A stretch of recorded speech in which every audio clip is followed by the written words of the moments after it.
नमस्कार. मी कौस्तुभ पटाईत. ऐकूया काही ठळक घडामोडी. बदलापूरमधल्या शाळेत लहान मुलींवर झालेल्या लैंगिक अत्याचार प्रकरणाची स्वतःहून दखल घेत मुंबई उच्च न्यायालयानं आज सुनावणी घेतली.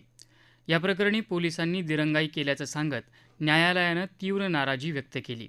लैंगिक अत्याचार झाला आहे याची माहिती मिळताच पोलिसांनी गुन्हा दाखल करायला हवा होता, मात्र बदलापुरामधल्या जनक्षोभानंतरच पोलिसांनी कारवाई केली असं न्यायालयानं म्हटलं आहे. पुढची सुनावणी 27 ऑगस्टला होणार आहे.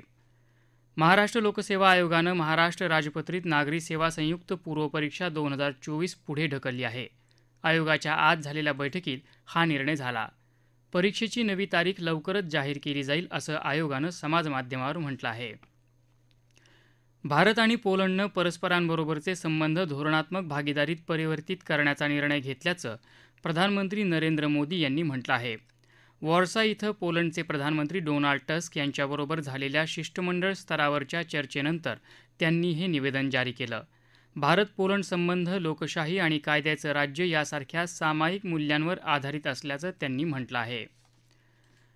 मुंबई महानगर आणि परिसराचा GDP अर्थात स्थूल अंतर्गत उत्पादन 5 वर्षात दुप्पट करण्याचं उद्दिष्ट असून त्यासाठी 7 विविध क्षेत्रांवर नीती आयोगानं लक्ष केंद्रित केलं आहे.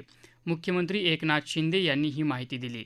मुंबई महानगर आणि परिसर जागतिक आर्थिक केंद्र बनवण्यासाठी नीती आयोगानं केलेल्या अभ्यासाचा अहवाल आज मुख्यमंत्र्यांना सादर करण्यात आला. त्यावेळी ते बोलत होते.